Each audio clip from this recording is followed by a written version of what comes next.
My dear students, today I am here with the second chapter from your textbook Hornbill. And as you see, the title of the chapter is We Are Not Afraid to Die If We Can All Be Together. It is written by Gordon Cook and Alan Est. This is lesson 6, in which I am going to explain to you paragraphs 30 to 42, and this is the last one. Now let us start. So paragraph 30 and 31. I checked and rechecked my calculation. Before going into that, I will just remind you that in the last lesson, that is lesson 5, I have explained to you that how the narrator was desperately looking for a very small size island. A small size means 65 kilometer wide island in a vast ocean around him, spreading over 150,000 kilometers. So the narrator's ship was in a vast ocean that was spread over 150,000 kilometers. In that vastness, he was just looking for a very, very small piece of land, and that was only 65 kilometers wide. And he was searching this through the instrument which was available to him in that situation of gale, storm and strong waves. तो अब देखिए आगे बढ़ते हैं कि I checked and rechecked my calculation. Narrator ने जो calculation कर रहा था, नरेटर हिसाब किताब लगा रहा था कि उस 65 किलोमीटर जो पीस ऑफ लैंड है, आइलैंड है, वहाँ तक किस तरफ से जाएं, कैसे जाएं, क्या दिशा होगा, इसका वो कैलकुलेशन कर रहा था. We had lost our main compass. लेकिन दिशा सूचक यंत्र जो होता है उसको इस आंधी और तूफान वाले सिचुएशन में उन्होंने खो दिया था.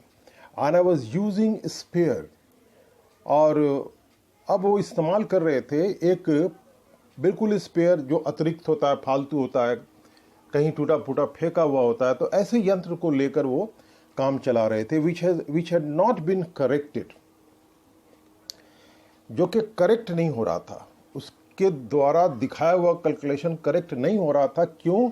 For magnetic variation. इसलिए कि जिस दिशा में जहाज था उनका, उस दिशा से जो मैग्नेटिक जो मिलना चाहिए, मैग्नेटिक जो आना चाहिए सूचना, वो सूचना पल पल में वैरी कर रहा था, वो एक जगह स्थिर नहीं हो रहा था. तो I made an allowance for this and another estimate of the influence of the westerly current which follow through this part of the Indian Ocean. Made an allowance का मतलब यहाँ पर लिखा हुआ है take into consideration when planning something. जब आप कोई चीज़ प्लान करते हो तो प्लान करते समय किसी चीज़ को जब हम गौर करते हैं तो उसको भी कंसीडर करते हैं. मेन प्लान हमारा ये है, लेकिन इस प्लान को करने जाएंगे तो ये भी हो सकता है. तो वो जो ये भी हो सकता है, ये जिस पर हम गौर कर रहे हैं, तो इसको हम लोग कहेंगे I am making an allowance. Okay, तो यहाँ क्या, I made an allowance for this. तो ये जो ठीक है, मैं जो उस यंत्र को मैंने कंसीडर किया. And another estimate of the influence, और हम एक बार और इस यंत्र से एस्टिमेट निकालने की कोशिश की, अंदाज़ा निकालने की कोशिश की कि जो वेस्टर्न साइड से जो लहरें आ रही हैं, उन लहरों का प्रभाव क्या होगा. और ये लहरें जो है ना, flow through this part of Indian ocean. Indian ocean में उनका जहाज था, तो ये जो वेस्टर्ली करेंट्स हैं ये इस पार्ट ऑफ ओशन में बहा करती हैं. अबाउट 2 PM 2 बज गए. आई वेंट ऑन डेक, फिर मैं जहाज को ऊपरी हिस्से में आया. आई आस्क्ड लैरी, और मैंने लैरी को कहा, लैरी याद होगा आप लोगों को, ये अमेरिकन है जिसको को इन्होंने हायर किया था ताकि उनको जहाज को नेविगेट करने में हेल्प करे वो। तो Larry to steer a course of 185 degree. Steer a course का मतलब होता है रास्ता निकालने को कहते हैं, दिशा देने को कहते हैं। हमने कहा कि जहाज को 185 डिग्री मोड़कर एक दिशा दो। If we we are lucky, अगर हम लकी होंगे, अगर हमारा भाग्य अच्छा होगा। I told him with a conviction, and मैंने ये बात उसको आस्था के साथ कहा कि आई डू नॉट फील, कि मुझे नहीं लगता है कि हमारी किस्मत जो है, हमारा भाग्य जो है वो अच्छा है, हमको नहीं लगता है। ही कुड एक्सपेक्ट, फिर भी वो एक्सपेक्ट कर सकते थे, ऐसी उम्मीद कर सकते थे टू सी, देखने के लिए the island at about 5 PM। 2 बज रहा था, लेकिन जो हिसाब किताब उन्होंने टूटे फूटे यंत्रों के जरिए लगाया था, उसके हिसाब से अगर 185 डिग्री को मोड़कर जहाज को चलाया जाए तो उन्हें आशा था कि वो 5 बजे तक उस आइलैंड को, जो कि केवल 65 किलोमीटर चौड़ा था, उस 1,50,000 किलोमीटर फैले ओशन में, वहाँ तक वो लोग पहुँच सकते हैं। लेकिन इनको इस बात पर बहुत ज़्यादा विश्वास नहीं था, लेकिन उम्मीद थी कि ऐसा हो सकता है। चलिए आगे बढ़ते हैं हम लोग। पैराग्राफ्स 32 से 37 छोटे पैराग्राफ्स हैं, मैंने एक साथ इसको कर दिया है। Then with a heavy heart, heavy heart कहते हैं बहुत उदास होने को कहते हैं। मैं बिल्कुल उदास हो गया कि कुछ भी ठीक ठाक नहीं है, ना हमारे पास जहाज को दिशा देने के लिए अच्छे बादबान हैं, ना हमारे पास जहाज को एक तरफ जानने के लिए कि मेरा जहाज कहाँ है और किस तरफ इसको ले जाएं, जो यंत्र होता है कंपास वगैरह, वो भी हमारे पास ठीक ठाक नहीं है। तो इस तरह से उनका मन भारी हो गया था, और ये भारी मन को लेकर वो नीचे गए। आए थे डेक पर, डेक से फिर नीचे गए। क्लाइम्ड ऑन माई बंक, और वो अपने बिस्तर पर बिल्कुल जंप मार के बिस्तर पर अपने गए, और उन्हें आश्चर्य लगा। उठने के बाद जाहिर है कि वो आश्चर्य हुए कि वो सो गए थे, डॉज्ड ऑफ हो गए थे। डॉज्ड ऑफ होना मैंने सो जाना। When I woke it was 6 PM।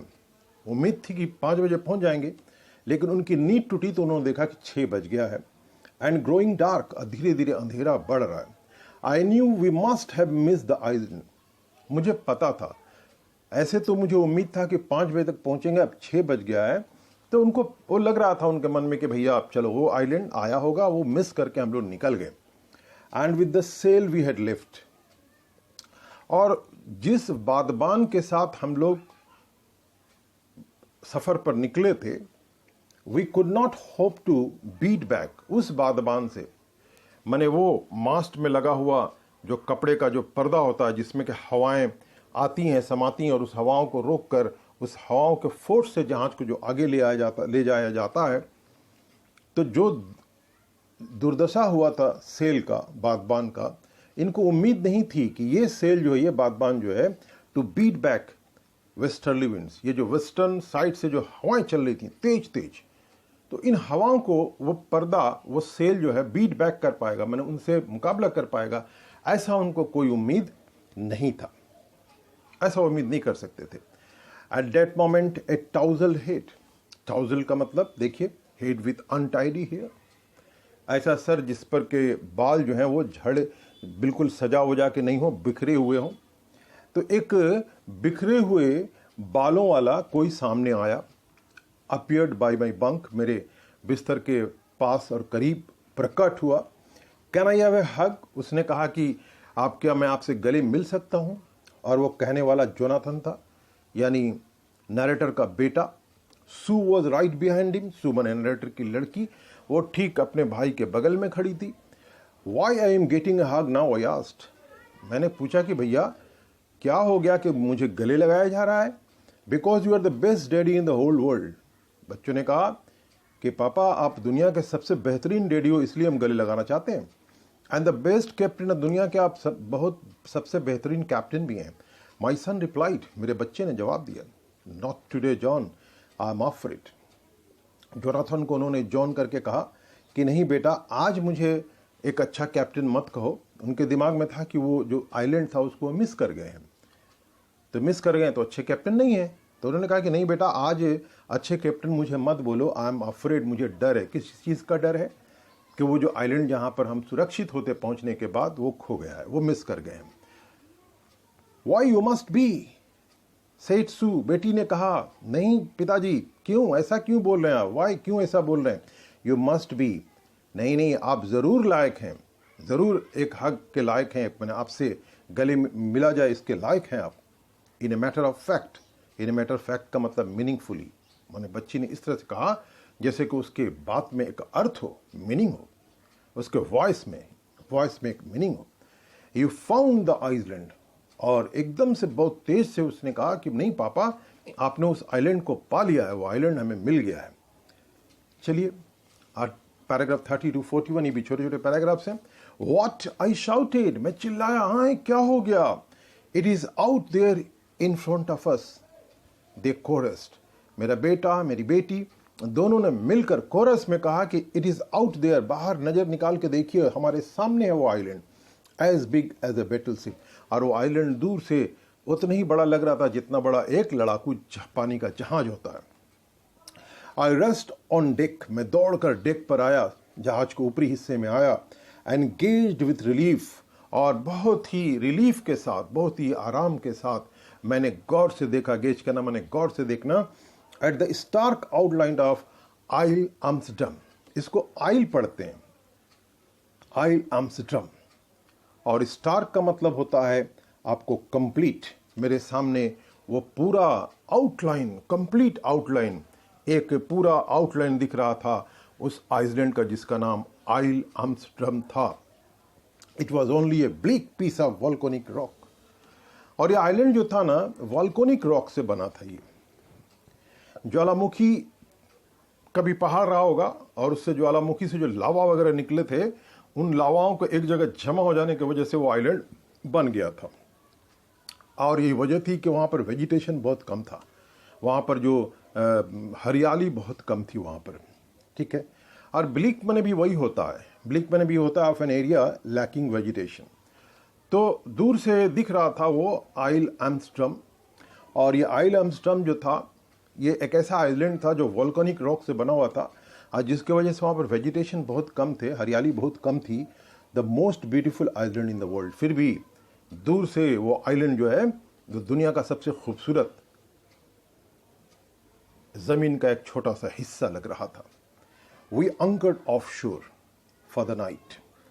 Offshore situated at sea some distance from the shore. जब समुद्र के तट से थोड़ी सी दूरी पर हम होते हैं, अपने जहाज को वहाँ पर रोक देते हैं अंकर से, तो उसको हम लोग ऑफशोर कहते हैं। ओके, तो हमने उस आइलैंड से थोड़ी सी दूरी पर अपने जहाज को अंकर से बांध दिया, अपने जहाज को वहाँ पर हमने स्टॉप किया, रोक दिया, ठीक है, रात भर के लिए। And the next morning all 28 inhabitants of the island cheered. और दूसरी सुबह उस आइलैंड में केवल 28 रहने वाले लोग थे, उन्होंने बिल्कुल खुशी से आवाज़ें निकालना शुरू करी, चीयर किया उन्होंने, as they help us ashore. जब वो आए और हमको अशोर मतलब समुंदर के तट पर, साहिल पर उतरने के लिए जब उन्होंने मदद किया तो उन्हें बड़ी खुशी हो रही थी, और खुशी में वो चिल्ला रहे थे। अब देखिए पैराग्राफ 42 में आते हैं, with land under my feet again, यानी with land under my feet again.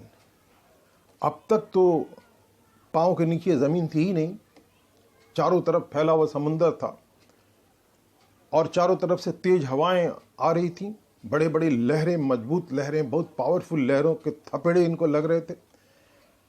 कई दिनों तक आज उनके पाँव के नीचे जमीन का एहसास होता है। My thoughts were full of Larry and Herbie. जब जमीन का एहसास मेरे पाँव तले हुआ तो मेरे जो सोच थे, मेरे थॉट जो थे, उसमें, उस थॉट में, पूरा मेरा थॉट में कौन आया, फुली कौन आया, लैरी और हर्बी, ये दोनों उनके असिस्टेंट थे। इनका चेहरा इनके सोच में उभर कर आया और पूरी तरह फुल्ली उभर के आया। चीयरफुल एंड ऑप्टिमिस्टिक, ये दोनों हमेशा संकट के समय में खुश रहते थे, और ऑप्टिमिस्टिक हमेशा शुभ शुभ सोचा करते थे।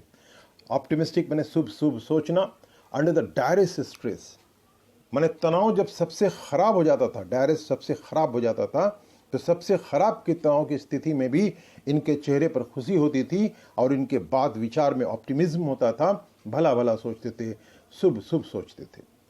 और इनके थॉट्स में मैरी भी आई, इनकी पत्नी, who stayed at the wheel, जो हर समय जहाज को चलाने के लिए जो बड़ा सा पहिया होता है उस पहिए के पास वो खड़ी रहीं।